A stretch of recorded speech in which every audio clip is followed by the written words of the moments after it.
Papanoorin natin ang her story video ni Atisa Manalo representing Quezon Province in partnership with Gel Life for Miss Universe Philippines 2025. I competed in an international pageant in Japan with no fingernail. Miss International. Little bit comments here and there that chips away on your confidence. Like, oh, parang you're gaining a little weight. True.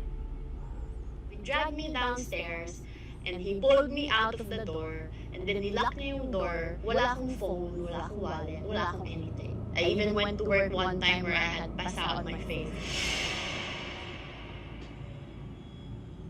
I didn't realize that there's other form of abuse apart from physical abuse. It really chipped away from my confidence na saying na, oh, dapat nga baguhin ko to, o baka nga ganito, baka nga ganyan. But in reality, they're feeling awful.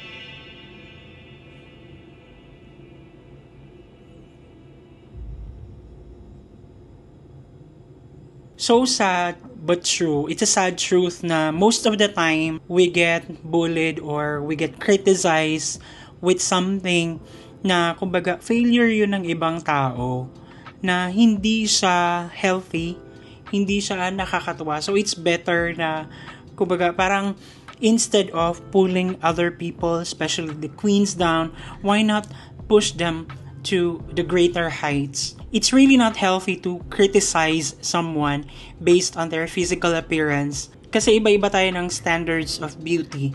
So it might be beautiful to you but not beautiful to other people. Hindi natin dapat diktahan yung ibang tao kung ano yung nararapat para sa kanila. Kasi sila lang yung may alam ng kung ano yung nararapat at makakabuti para sa kanila at sa kanilang sarili.